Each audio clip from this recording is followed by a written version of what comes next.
तो मेरे को अच्छी तरह याद है, मैं 6.5 साल का था, तो मेरे पिताजी ने कहा बेटा स्कूल चला जाए। अब तो बड़े हो गए, क्योंकि आप देखना आज के 40-50 साल पहले बहुत छोटे बच्चे को स्कूल नहीं भेजते थे, और गांव में तो विशेष कर नहीं। अभी तो थोड़ा सा चेंज हो गया माहौल, है ना, एक फैशन आ गई, 5 साल 4 साल 3 साल 2.5 साल, अभी तो 2 साल में प्ले स्कूल में डाल देते, है ना। मेरा ऐसा मानना है बहुत छोटे बच्चे को स्कूल नहीं भेजना चाहिए, उससे उसका शारीरिक विकास रुकता है और मानसिक विकास रुकता है। मेरा पोता जब 5 साल का हो गया तब मैंने उसका एडमिशन होने दिया। कितने साल के बाद? 5 साल के बाद। तो उसके माता पिता सुबोध जी मेरे से नाराज हुए। उन्होंने कहा आप जानते नहीं, आपका जमाना अलग था, अभी अलग है, आपके जमाने में पढ़ाई नहीं चाहिए थी, आज पढ़ाई की बहुत जरूरत है। तो मैंने उनको एक ही लाइन कही, बगैर पढ़ाई के काम चल रहा है कि नहीं?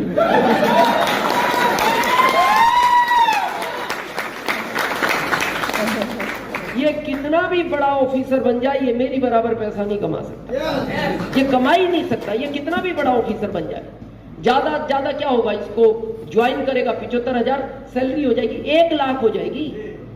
तो 1 लाख तो मैं टैक्स देता हूं महीने का गवर्नमेंट को, तो ये क्या है? तो जो भी कारण रहे, तो मेरे को स्कूल ले जाया गया 6.5 साल की उम्र में। तो आप देखना उस समय स्कूल में एडमिशन नहीं हुआ करते थे, उस समय के कुछ बुजुर्ग बैठे हैं यहाँ, उस समय भर्ती कराया जाता था बच्चे को।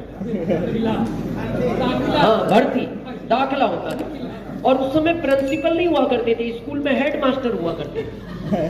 तो मेरे फादर ने मेरे को ले जाके कहा हेड मास्टर साहब को, ये मेरा बच्चा है, इसको ठीक से पढ़ाना, और मैं इस गांव का मुखिया हूं। समझ गए? yes. उनका कहने का मतलब ये था इनडायरेक्ट कि स्कूल पढ़े ना पढ़े, ये बच्चा पढ़ना चाहिए, क्योंकि मैं यहाँ का मुखिया हूं। और फिर उन्होंने अगली लाइन कही कि अगर ये पढ़ने में ठीक हो तो इसको हर साल क्लास बदलवा देना, और ये पढ़ने में कहीं कमजोर लगे तो इसको एक ही क्लास में 1 साल और रख के फिर इसको क्लास बदलवाना। तो हेड मास्टर साहब ने मेरे को 10वीं तक 18 साल पढ़ाया। हो सकता है मेरे पिताजी की बात उनको अच्छी लगी हो, जो भी कारण रहा। 18 साल के बाद उन्होंने गांव में खबर भिजवाई किसी के साथ कि मुखिया जी को भेजना, यानी मेरे फादर को। मेरे फादर को बुला के हेड मास्टर साहब ने कहा, या तो आप इस बच्चे को इस स्कूल से ले जाओ, या फिर ये स्कूल हम यहां से ले जाएं।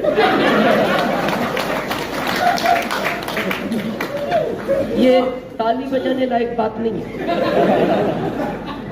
ये आपको पता है मेरे पिताजी की इनडायरेक्ट इंसल्ट थी, ये इनडायरेक्ट इंसल्ट थी उनकी, कि आपने कहा था मैं मुखिया हूं, बच्चे को ठीक से पढ़ाना, ये हाल है तुम्हारे बच्चे का। तो मेरे पिताजी ने कहा कि आपको स्कूल ले जाने की जरूरत नहीं है, इस नालायक को मैं ले जा रहा हूं। और वहां मेरा पढ़ाई का कैरियर जो है समाप्त हो गया। मैंने मेरी माँ को कहा क्या करें। मेरी माँ ने कहा बेटा खेती तो तू कर नहीं पाएगा, क्योंकि खेती में थोड़ा सा मजबूत आदमी चाहिए। अभी तो मैं थोड़ा न्यूट्रिशन खा के ठीक हो गया, पहले मैं बहुत कमजोर था, मतलब इतना कमजोर था, आप एक लाइन में ये समझ सकते हो कि जब बहुत तेज हवाएं चलती थी तो मेरी माँ बाहर निकल के देखती थी बच्चा बाहर तो नहीं खेल रहा, और जब उसको मैं बाहर नहीं दिखता था तो उसको लगता था कहीं ना कहीं सेफ है। तो मेरी माँ ने कहा बेटा तेरे से खेती तो नहीं होगी, तू कोई छोटा सा नौकरी कर, और नौकरी बहुत छोटा कर, चाहे पैसे कितने भी कमाए, लेकिन मेहनत नहीं होनी चाहिए, क्योंकि तू मेहनत नहीं कर पाएगा। तो मैंने अपनी मार्कशीट 6 साल तक यूपी गवर्नमेंट को दिखाई। तो लास्ट में एक अधिकारी मिले, मेरी मार्कशीट देखने के बाद बोले इस मार्कशीट को लेके कितने टाइम से तुम घूम रहे हो इस राज्य में? मैंने कहा सर मैं 6 साल हो गए, बहुत परेशान हूं सर, आप तो ध्यान से देखो। तो उन्होंने ध्यान से देखने के बाद कहा कि इस मार्कशीट को तू ऐसी जगह रख जो आज के बाद तेरे को भी दिखाई ना दे, क्योंकि ये किसी काम की नहीं है, तू अपना टाइम ही खराब कर रहा है। तो मैंने मेरी माँ को कहा माँ जॉब तो नहीं मिलेगा। तो मेरी माँ ने कहा फिर क्या करोगे? तो मैं 1995 में एमपी चला गया, क्योंकि आदमी को अपने एरिया में छोटा काम करने में शर्म महसूस होती है। बाहर जाके वो थोड़े पैसों में काम करेगा, लेकिन वो काम करता है, उसको शर्म महसूस नहीं होती क्योंकि मेरा वाला कोई देख नहीं रहा। तो मैं 99-5 में एमपी चला गया। एमपी जाने के बाद एमपी गवर्नमेंट ने मेरे को जॉब दिया 2075 का, और मैं इसलिए थैंक्स देता हूं एमपी गवर्नमेंट को, वो 10वीं फेल वालों को ध्यान रखती है। उस जॉब को मैं कर ही रहा था कि एक दिन मैं अपने ऑफिस में इंटर हुआ, तो मेरे बॉस को कोई आरसीएम समझा रहा था। किसको? बॉस को, यानी मेरे सीनियर को। तो अब सीनियर के सामने आप ज्यादा तो बोल नहीं सकते, तो मैं चुपचाप उस प्लान को देखता रहा, खड़ा हुआ। प्लान खत्म होने के बाद वो दिखाने वाला व्यक्ति चला गया, तो मैंने मेरे बॉस को पूछा, सर ये काम किस तरह का है? और मेरे बॉस का जवाब सुनना, ये उन लोगों का काम है जिनमें अकल नहीं होती। क्या लाइन था उनका पहला? ये उन लोगों का काम है जिनमें अकल नहीं होती। दूसरा उनका लाइन था, ये उन लोगों का काम है जो पढ़े लिखे नहीं होते। तीसरा उनका लाइन था, ये उन लोगों का काम है जिनके पास कोई काम नहीं है। चौथा उनका लाइन था, ये उन लोगों का काम है जिनकी घर में कोई वैल्यू नहीं है। पांचवी उनकी लाइन थी, ये उन लोगों का काम है जिनको रिश्तेदारी में कोई बुलाता नहीं। और आखिरी लाइन उनकी ये थी, ये काम तू कर सकता है।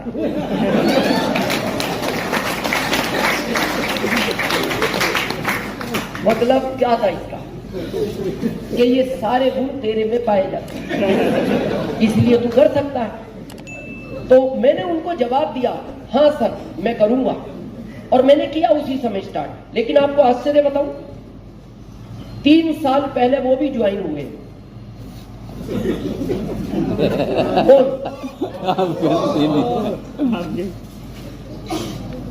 ये किसका वर्तमान है?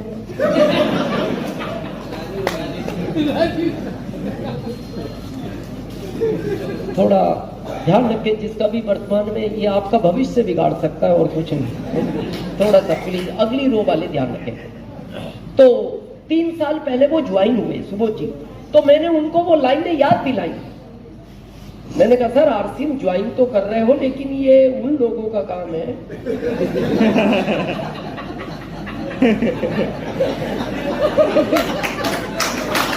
जिनमें अकल नहीं होता। इसके पीछे एक बहुत बड़ा मैसेज है, अब समझोगे।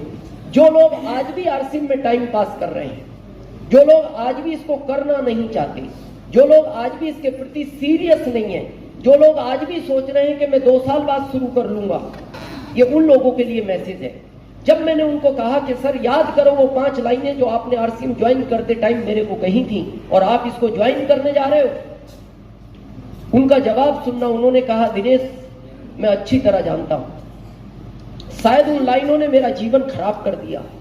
मैंने कहा क्यों? बोले अगर वो लाइनें नहीं बोलता तो आरसीएम तो पहले मेरे पास आया था ना।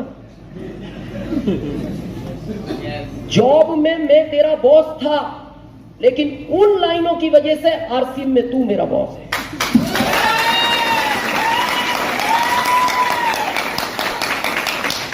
अगर मैं वो लाइनें नहीं बोलता तो मैं आरसीएम में भी तेरा अप्लाइन होता, जबकि आरसीएम में आज तू मेरा अप्लाइन है और जॉब में मैं तेरा अप्लाइन था। अब उनके और मेरे बीच में 17 साल का गैप है। मेरी आईडी यहां है, उनकी यहां। अब ये गैप 17 साल का पूरी जिंदगी भर रहेगा, पूरी जिंदगी रहेगा, और ये उनको हमेशा तकलीफ देगा कि ये ऐसा क्यों हुआ। तो आप इस गैप को मत लेना कभी, नहीं तो आने वाली पीढ़ियां। अभी सरवन जी एक बात कह रहे थे, इस बिजनेस को करने का कारण होना चाहिए, क्यों करना है। मैं बताऊं कारण क्यों करना चाहिए। जो लोग आज भी सोच रहे हैं, बहाना बनाते हैं, सब ठीक है मेरी लाइफ अच्छी चल रही है, कोई अच्छी नहीं है। आप अपने परिवार से तो पूछो, वो आपके साथ रह के लाइफ अच्छी निकाल रहा है कि नहीं। आपकी अच्छी चल रही है उससे मतलब नहीं है।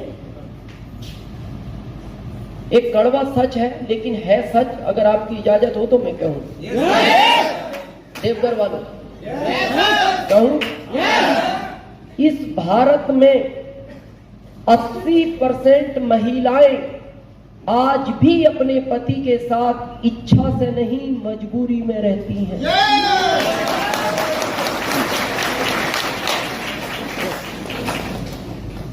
ये बहुत बड़ा कड़वा सच है।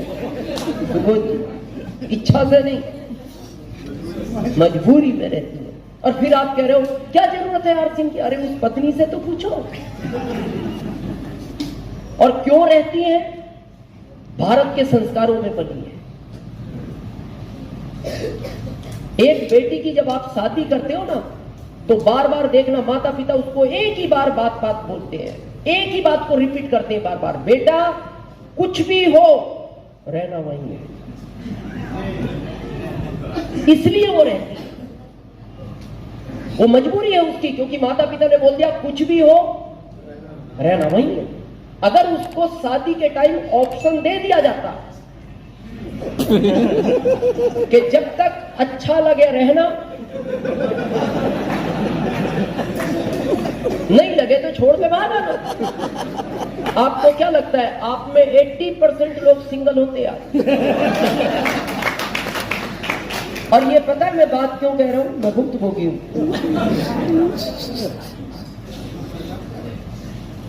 मेरी शादी एक अच्छे घर में हो गई।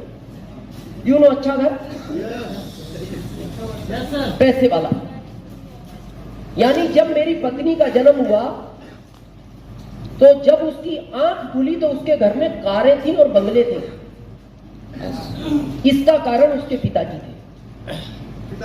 उसके पिताजी थे। जब मेरी आंख खुली तो हमारे घर में साइकिल भी नहीं थी। इसका कारण हमारे पिताजी थे। अब हमारे पिताजी ने गलती ये करी कि हमारी शादी उस घर में कर दी जिस घर में कारें और बंगले थे। शादी कभी भी बैलेंस में ही करनी चाहिए, क्योंकि अगर अमीर ससुराल का कोई फायदा है तो अमीर ससुराल के नुकसान भी है। अमीर ससुराल का क्या फायदा है सरपंच जी? आपको कोई आर्थिक तकलीफ हो तो वो मदद करते हैं, ये फायदा है अमीर ससुराल का। नुकसान क्या है? उनकी बहन को कोई तकलीफ हो तो वो एक्स्ट्रा मदद करते हैं।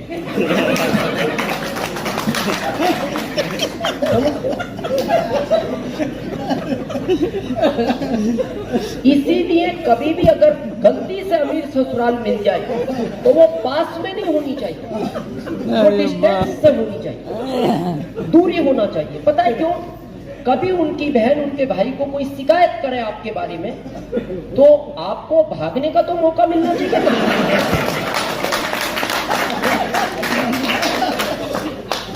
इसीलिए मैंने भविष्य देखते हुए राज्य बदल लिया। ससुराल मेरी यूपी की है और मैं शिफ्ट हो गया एमपी, 1500 किलोमीटर दूर। जो लोग इसमें टाइम पास कर रहे हैं मैं उनके लिए कहना चाहता हूं, मैंने आरसीएम में टाइम पास नहीं किया। मेरा रिकॉर्ड पूछना आप कंपनी से। मैंने जब आरसीएम शुरू किया मेरे पहले महीने की इनकम थी 416। प्रोडक्ट कितने थे? कपड़ा, वो भी पैंट पीस, केवल पैंट पीस। तो जब हम लोगों को वो पैंटे देते थे तो लोग हमसे पूछते थे सर शर्टों का क्या करेंगे? तो हम उनको बोलते थे अभी तुम केवल पैंट पहनो, अभी पैंट में ही काम चलाना है, क्योंकि शर्टें ये कंपनी बनाती है। एक प्रोडक्ट इनकम 416। उसी एक पैंट के प्रोडक्ट से 7वें महीने हमने रॉयल्टी निकाली, 7वें महीने। और 7वें महीने का चेक था 19,197 का। फिर कंपनी 3 प्रोडक्ट लाई। क्या क्या? Paste, detergent cake, bath soap, 3 product लाई। उन 3 प्रोडक्ट में हमने टेक्निकल निकाला 15वें महीने, और टेक्निकल का हमारा चेक था टीडीएस काट के 1,52,000 का। फिर कंपनी और 17 प्रोडक्ट लाई, तो टोटल प्रोडक्ट हो गए 20 प्रोडक्ट में हमने स्टार रूबी निकाला 5वें साल। और स्टार रूबी का 2007 का हमारा चेक था टीडीएस काट के 7,80,000। ये कब की बात है? 7 की। 2007 में हम आरसिंह से 7,80,000 ले चुके हैं, अभी 22 चल रहा है। एक प्रोडक्ट में ये कमाल हो सकता है, 3 प्रोडक्ट से ये कमाल हो सकता है, 20 प्रोडक्ट से ये कमाल हो सकता है। आज आपको पता है आरसीएम किस जगह खड़ा है? मेरा ओपन चैलेंज है, ओपन, इस इंडिया में एक डिपो वाला, एक पीयूसी वाला, एक वंडरबर्ड वाला, एक वंडरबर्ड क्विक वाला और एक भी लीडर मेरे को आज एग्जैक्ट आंकड़ा बताए कि आरसीएम में करंट में इतने प्रोडक्ट क्यों नहीं है? हर दिन प्रोडक्ट आता है। अगर कल आंकड़ा लेकर आए तो सुबह बदल गया, और सुबह लेके आए तो दिन में बदलेगा, और दिन में याद कर लिया तो शाम को बदलेगा। तो जब 3 प्रोडक्ट में ये हो सकता है, एक में ये हो सकता है, 20 में ये हो सकता है, आज आपको प्रोडक्ट का आइडिया नहीं कि कितने हैं, तो सोचो आज क्या कमाल हो सकता है, क्या कमाल हो सकता है। और ये कमाल आपको फरवरी में भीलवाड़ा देखने को मिलेगा। ये देखने को मिलेगा भीलवाड़ा फरवरी के अंदर। ये क्यों थी स्पिरिट हमारी इतनी? आज आप क्यों धीरे धीरे आरसीएम कर रहे हो? मैं बताऊं क्यों थी। मेरी पत्नी महीने में 20 बार, 22 बार, कभी 25 बार एक फिक्स कोटेशन सुनाती थी मेरे को। क्या था वो कोटेशन बताऊं? अपने आप को सौभाग्यशाली समझो, मैं आपके साथ रहती हूं।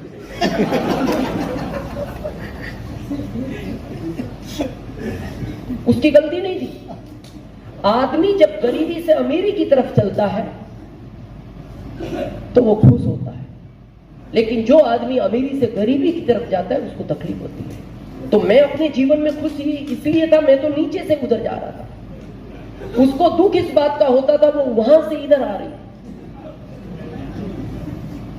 जिसके घर में कार बंगले, वो 2075 सैलरी में साथ में रह रही, तो वो एक ही बात बोलती थी, अपने आप को सौभाग्यशाली समझो, मैं आपके साथ रहती।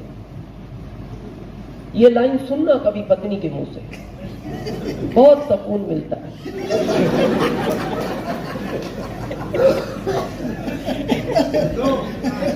दर्द करती है, दर्द ठीक होता है, दर्द करती है। चलो साल में एक आध बार बोल दे तो भी आदमी भूल जाए, वो तो महीने में 20 बार याद दिलाती।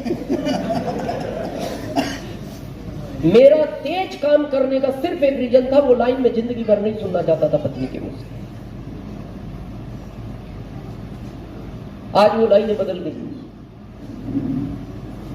लाइनें आज वो, जबकि पत्नी वही है। हाँ, पत्नी नहीं बदली, लाइनें बदल गई। क्या थी 20 साल पहले लाइनें? अपने आप को सौभाग्यशाली समझो, मैं आपके साथ रहती हूं। अभी मिलेगी वो भीलवाड़ा, आप आओगे जब। अब उससे पूछना, अब उसका स्टेटमेंट बदल गया। आज पता वो क्या बोलती है? मैं मर भी गई तो भूत बन के साथ रहूंगी।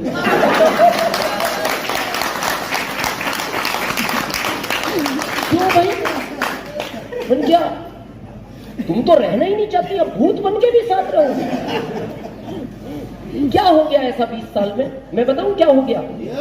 20 साल पहले जॉब मेरे साथ था, अभी आरसीएम मेरे साथ है।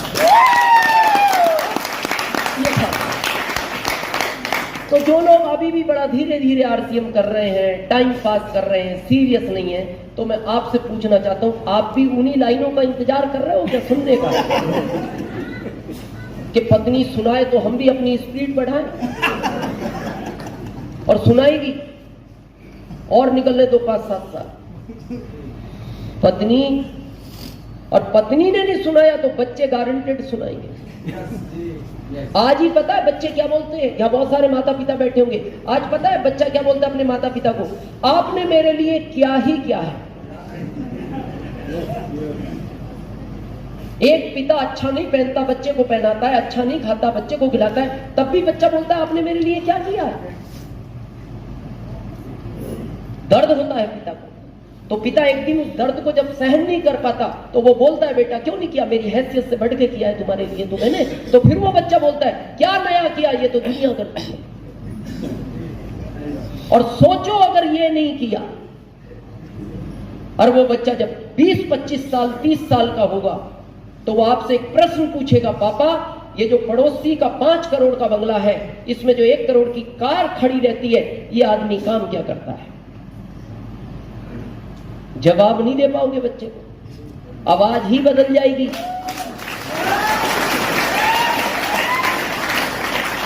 जिस बिजनेस में अभी बड़ा धीरे धीरे काम कर रहे हो ना, इसका भी नाम ठीक से नहीं दे पाओगे।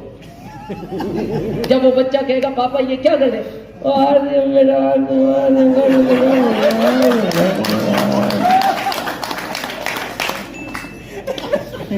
वो पूछेगा ये आरसीएम क्या है पापा? बोले बेटा कुछ नहीं, दुकान बदलनी थी और लोगों की बदलवाने में मदद करनी थी। तो बोले पापा मदद का काम तो अच्छा था। बोले हाँ काम अच्छा था, और अपनी बदलनी थी। हाँ अपनी बदलनी थी। तो पापा इतनी सी बात समझ में नहीं आई आपके? आपको इसका पता नहीं लगा आरसीएम का? तो आप कहोगे बेटा नहीं नहीं मैं तो मीटिंग में ही गया था। बोले मीटिंग सुन के भी आपने नहीं किया? तो वो अगली लाइन पता है क्या बोलेगा? ये ठीक से काम नहीं करता था क्या?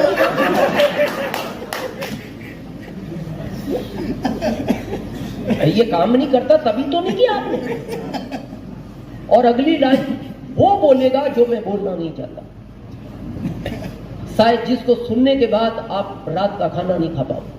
वो ये भी कह सकता है मैंने गलती की आपको पापा चूक के, आपके घर में मेरा जन्म ही नहीं होना चाहिए था। दुनिया समझ गई, आप नहीं समझे। जिसमें कुछ लगना नहीं था, केवल बात ही करनी थी लोगों से। तो मैं आपसे सिर्फ एक बात कहना चाहता हूं, काफी टाइम के बाद मैं देवघर आया हूं और हो सकता है मैं वापस कब आऊं, क्योंकि ये सिस्टम जिंदगी भर करने का नहीं है। ये 5 साल का कोर्स है। मैं महीने की 48 मीटिंग करता था शुरू के 5 साल तक। कितनी? महीने की 48। अभी मैं साल की 48 करता हूं। अभी कितनी? एक व्यक्ति ऐसा बताए जो टेंशन में नहीं है। स्टूडेंट है, पढ़ाई की टेंशन, पढ़ाई पूरी होगी जॉब की टेंशन, जॉब लग गया तो टेंशन, नहीं लगा तो टेंशन, दुकानदार है ग्राहक नहीं आ रहे तो टेंशन, एक साथ इकट्ठे आ गए तो टेंशन, किसान है बारिश नहीं हुई तो टेंशन, इकट्ठी हो गई तो टेंशन। आप बताओ कौन है दुनिया में ऐसा व्यक्ति इन टेक्निकल को छोड़ के? सिर्फ एक टेक्निकल अचीवर ऐसा है जो टेंशन में नहीं है, घोड़े बेच के सोता है। आपके देवघर में सोने के पहले रात को ताला लगाते हैं घर में? लगाते हैं। क्यों? चोरी ना हो जाए, इसीलिए ताला लगाते हैं। ये टेक्निकल अचीवर नहीं लगाते ताला घर का, याद आ गया तो लगा देते हैं, ज्यादा सीरियस नहीं है। क्यों नहीं लगाते? इनको पता है क्या ले जाएगा चोर, और ले भी गया तो अगले महीने आरसीएम से फिर आ जाएगा।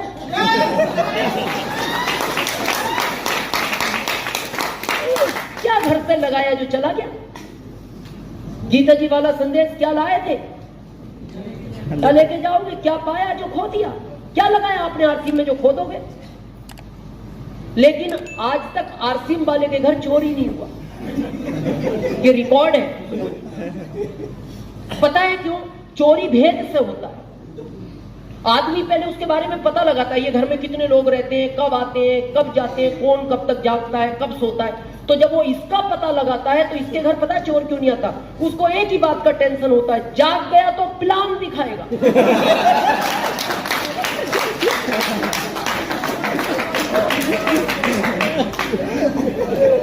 बोले जब ये बाहर वालों को नहीं छोड़ता, ये घर में आए हुए को छोड़ देगा?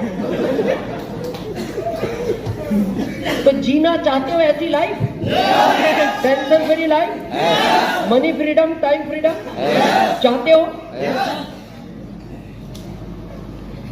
क्या करना है? पहला, जितने भी लोगों को आप फरवरी में भीलवाड़ा दिखा सकते हो, जितनी संख्या आप ज्यादा कर सकते हो, उतनी ज्यादा अच्छी लाइफ आरसीएम में टेक्निकल की जी सकते हो, बहुत जल्दी जी सकते हो। दिखाना क्यों? आप कहोगे सर मीटिंग सुन ली ना, देखने और सुनने में धरती आसमान का अंतर है। आपने कभी 5-7 साल पहले, या रोज पेपरों में पढ़ते हो, एक बस आ रही थी, एक इधर से कार आ रही थी, दोनों आपस में टकराए और उसमें 5 लोग ऑन द स्पॉट खत्म हो गए और खिड़की काट काट के उन लोगों को निकाला गया। ऐसा पढ़ते हो कई बार? 5 साल पहले जो घटना पड़ी थी याद है आज? नहीं। क्यों पड़ी थी?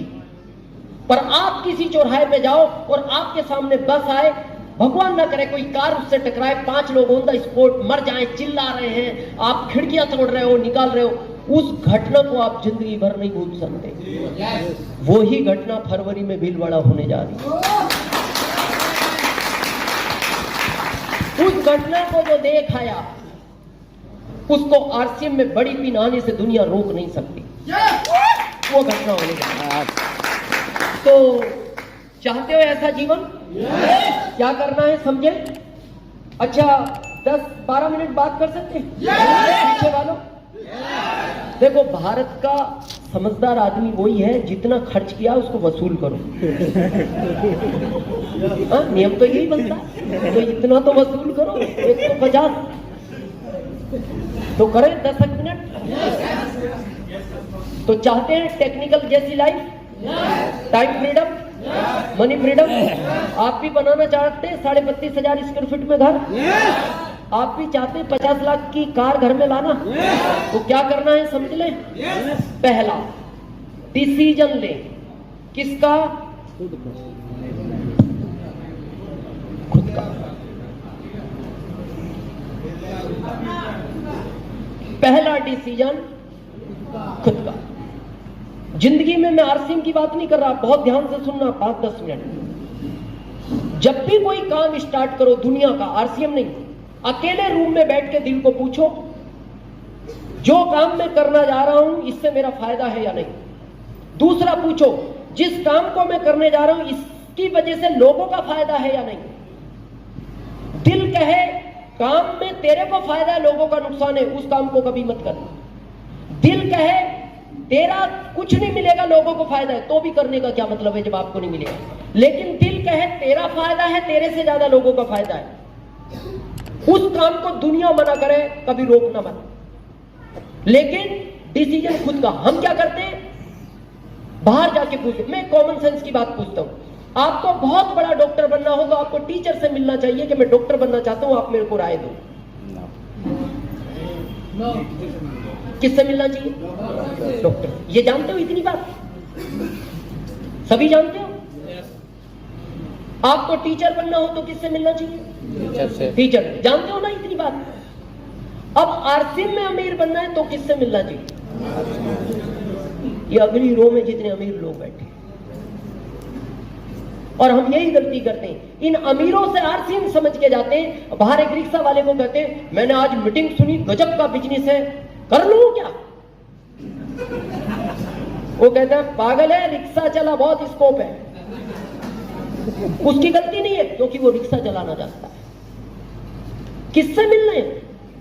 सुन किससे रहे? मेरे को आज भी वो 2007 की घटना याद है। पटना में मेरा प्रोग्राम था, दिल्ली से मेरी फ्लाइट थी, तो मैं एक वीडियो देख रहा था आरसीएम की। तो मेरे पास में एक इंजीनियर साहब बैठे थे, देखती वीडियो बड़े एक्साइटेड हुए। पता क्या बोलते? राम सीएम देख रहे हो क्या? है क्या? अब क्या रहे वो? राम सीएम। अब इस आदमी से कहो तू आरसीएम समझा, क्या दिखाएगा जिसको इसका स्पेलिंग याद नहीं है? तो मैंने कहा आप जानते हो इनको? हाँ अच्छी तरह, आपसे ज्यादा जानता हूं। कैसे? मेरा दोस्त है इंजीनियर, रॉयल्टी अचीवर है। मैंने कहा आप? मैंने नहीं किया, कई बार आया मेरे पास। मैंने कहा अच्छा किया नहीं किया। बोले क्यों?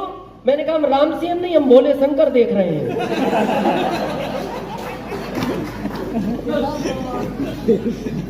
किससे मिल रहे हैं?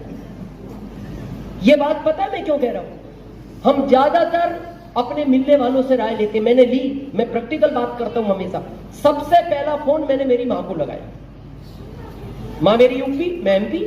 मैंने मेरी मां को कहा मां मैं जॉब छोड़ रहा हूं। क्या रिएक्शन होगा मां? पागल हो गया तू? तेरे को जॉब के लिए भेजा और जॉब छोड़ रहा है? मां मैं एक बिजनेस चालू कर रहा हूं। मां का अगला रिएक्शन, पैसे कहां से आए तेरे पास बिजनेस के लिए? कोई ना कोई गलत काम करने लगा आजकल तू। नहीं मां, एक ऐसा बिजनेस है जिसमें पैसा नहीं लगाना, बहुत पैसा आएगा, हमें तुम्हें नहीं, पड़ोसियों को आएगा, गांव को आएगा, समाज को आएगा, देश को आएगा, जिंदगी बदल जाएगी सबकी। अगला रिएक्शन, बेटा कैसी बहकी बहकी बातें करता है तू, तेरे को किसी ने जादू टोना करा दिया बेटा, मैं तेरे छोटे भाई को भेजती हूं, तेरे को लेकर आएगा, तेरा इलाज कराएंगे, ठीक हो जाएगा तो वापस छोड़ेंगे, नहीं तू हमारे साथ गांव में रह। ओके मां। अगला फोन लगाया मैंने मेरे छोटे भाई को जो दिल्ली रेलवे पुलिस में, और हमारे परिवार में सबसे पढ़ा लिखा वही है। मैंने उसको कहा भाई कब तक स्टेशन पे डंडा लेके घूमता रहेगा, ये जिंदगी है तेरी? अरे ताल कटोरा स्टेडियम में जा, एक प्रोग्राम हो रहा है, जिंदगी बदल जाएगी तेरी, मेरी, गांव की, समाज की, देश की। तो उसका जवाब था, भाई साहब आपकी कोई गलती नहीं है, कम पढ़े लिखे लोग ऐसा ही करते हैं। ये सगे भाई का रिएक्शन है। अब तीसरा फोन किसको लगाएं? तो मैं आपसे पूछना चाहता हूं, आरसीएम के प्लेटफार्म से अलग हटके, आपको कोई फैक्ट्री खोलनी हो, कोई बड़ा काम करना हो, किससे राय लेते हो? पैसे वाला जो आपकी रिश्तेदारी में सबसे सक्सेस आदमी है। आप पूछते हो इनको अनुभव ज्यादा होगा सक्सेस में, इनसे पूछ लो मैं ये काम करूं या ना करूं। तो मैंने तीसरा फोन लगाया मेरे फूफा जी को, जो पुलिस में लगे डीआईजी रैंक से रिटायर्ड हुए लखनऊ से, और हमारे रिश्तेदारियों में सबसे सक्सेसफुल माना जाता था उनको। उनके 2 बेटे हैं, दोनों अमेरिका में, एक डॉक्टर एक इंजीनियर। तो जब मैंने उनको फोन किया, मैंने कहा फूफा जी एक ऐसा काम मैंने सोचा है, मैं करने जा रहा हूं। तो उन्होंने मेरे को पुलिस स्टाइल में बात की, यू नो पुलिस स्टाइल, वो भी यूपी का पुलिस वाला भी कहां का, पुलिस स्टाइल समझते हो नहीं? पुलिस स्टाइल का मतलब है जो गालियां आज तक आपने नहीं सुनी वो उनको याद होती है। मतलब अगर एक, अच्छा आपको तो अनुभव होगा, परिवार में कई हैं, सुबोध जी के तो ब्रदर हैं पुलिस में, डीएसपी हैं शायद, एक और भी दरोगा जी भी हैं। मतलब हम ये कह सकते हैं गालियों का अपर वर्जन जो उनको पता होता है। तो उन्होंने 3 मिनट तक वो सुनाई मेरे को, क्या अपर वर्जन। अब क्या क्या सुनाया ये तो मैं इसलिए नहीं बताऊंगा, ये महिलाएं बैठी हैं, पर एक लाइन में मैं बताऊं, उससे आप समझ जाओगे क्या सुनाया होगा। 3 मिनट तक मैंने उनसे फोन पे बात की, और 3 मिनट के बाद से मेरा ये वाला कान कम सुनता है।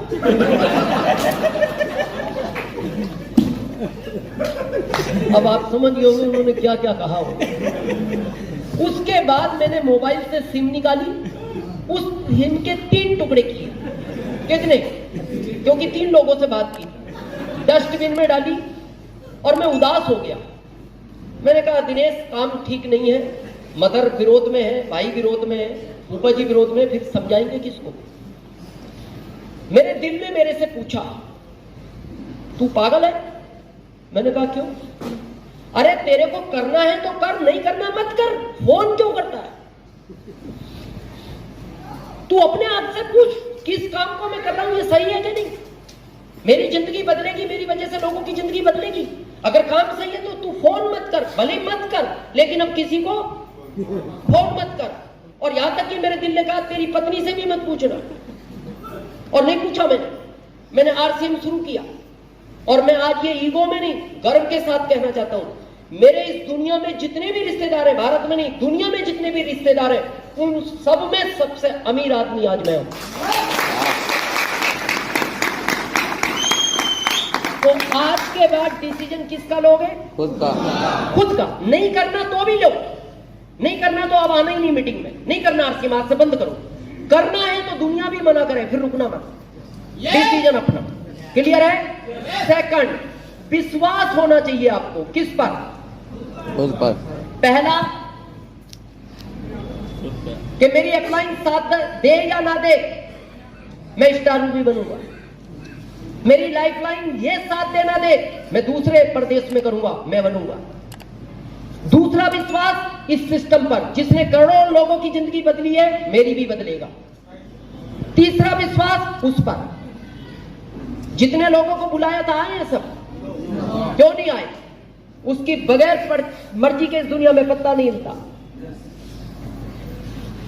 वो जिनको अमीर नहीं बनाना चाहता था उनको नहीं बुलाया उसने। और अगर आप यहां आए हो तो मैं आपसे एक प्रश्न पूछना चाहता हूं, एक पिता कभी चाहता है मेरा बच्चा एग्जाम में फेल हो जाए? जब एक पिता नहीं चाहता मेरा बच्चा एग्जाम में फेल हो जाए, वो तो परम पिता है, उसने अगर यहां बुलाया इस एग्जाम में पास होने के लिए बुलाया है। तो तीसरा विश्वास उस परम पिता पर। और चौथा विश्वास आखिरी अपनी एक्टिव इफेक्टिव ग्रोइंग अपलाइन पर, जो दिन रात आपके बारे में सोचती है कि मेरे इस व्यक्ति के कितने लोग भीलवाड़ा जाएंगे, मेरे इस व्यक्ति की कब कार आएगी, मेरा इस लाइफ लाइन का कब घर बनेगा, जो दिन रात चिंता में है, उस पर करना।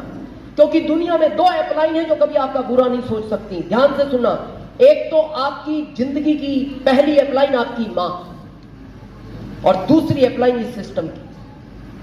ये कभी बुरा नहीं सोचते। और मेरे को बड़ा दुख होता है जब से आप इस दुनिया में आए, जहां तक आए हो इस विश्वास की तो बड़े हुए हो। yes.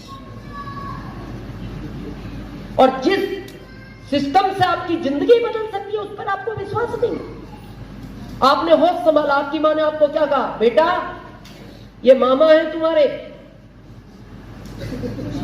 तो क्या बोले आप, मामा, ओके मामा। कुछ दिन बाद आपकी मां ने कहा, बेटा ये चाचा हैं तुम्हारे, क्या बोला आपने? क्यों बोला? क्योंकि आपको पता है ये जो मेरी अपलाइन है ये मेरे बारे में कभी गलत नहीं सोच सकती, ये जो बता रही है वो सब सत्य है। फिर कुछ बड़े हुए, फिर आपको कहा, बेटा ये नानी है तुम्हारी,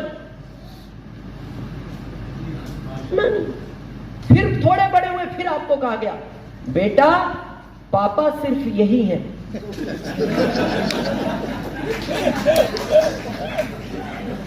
हाँ, ताकि कंफ्यूजन ना रहे।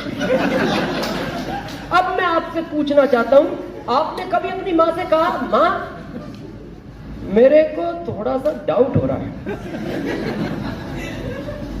कहा कभी? क्यों नहीं कहा? क्योंकि आपको पता है ये मेरी जो अपलाइन है ये मेरा कभी बुरा नहीं सोच सकती। और मैं इसीलिए कहता हूं, आरसीएम जैसी बहुत कंपनियां होंगी दुनिया में, दुनिया की भारत में है। मैं उन कंपनियों के ना विरोध में हूं, ना मैं नाम लेना चाहता हूं, पर मैं आरसीएम और उन कंपनियों का एक राज बताना चाहता हूं आपको। आरसीएम में जब तक आप अपनी टीम के 10 लोगों का घर बनवाओगे नहीं, आपका बनेगा नहीं। आरसीएम में जब तक अपनी टीम के 10 लोगों का घर बनवाओगे नहीं, आपका बनेगा नहीं। और बाकी कंपनियों में जब तक 10 लोगों का घर बिकवाओगे नहीं, आपका बनेगा। अब आपकी अपलाइन को घर बनाना है तो पहले आपका बनवाना पड़ेगा। तो फिर उसमें डाउट किस बात का? वो कह रही है भीलवाड़ा चलो फरवरी में। वो इसलिए भीलवाड़ा ले जाना चाहती है, वो आपका 1 करोड़ का बंगला बनवाना चाहती है, इसलिए वो कह रही है भीलवाड़ा चलो। तो कर सकते हैं विश्वास। और लास्ट, पैशंस, धैर्य चाहिए इस बिजनेस में। कितने टाइम का? 5 साल। क्यों चाहिए? प्राकृतिक से सीखो। जब आप एक बीज बोते हो, अंकुरित होता है, पौधा बनता है, टहनियां आती हैं, पत्ते आते हैं, फूल आते हैं, फल आता है। ऐसा कोई सिस्टम है बीज बो खींच के फल निकालता है?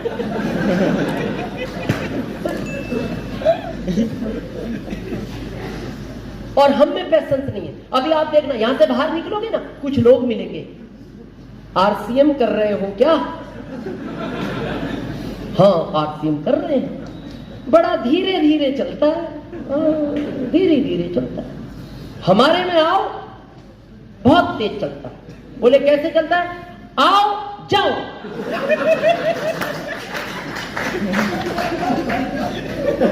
बोले जाओ कहां? आओ जाओ। और कहां जाओ? जाओ। ये हाइब्रिड पौधा है, ये नेचुरल पौधा है। यहाँ बुजुर्ग बैठे हैं, आज के 30 साल पहले किसी ने सुना कोई हाइब्रिड पौधा भी होता है? और आज एक आम वो है जो 5 साल में बड़ा होता है, और एक आम आज वो आने लगे जो इतने बड़े पे फल आ जाते हैं, वो हाइब्रिड है। और लोग पूछते हैं अरे यार इतने पेड़ पे आम आ गए। हाँ आ गए, ये हाइब्रिड है। कब तक आएंगे? बोले ये गारंटी नहीं, जब तक आ रहे हैं खा ले। ये जैसे जल्दी बड़ा हुआ है वैसे ये खत्म हो जाएगा। ये नेचुरल पौधा है, इसको दुनिया का तूफान नहीं हिला सकता।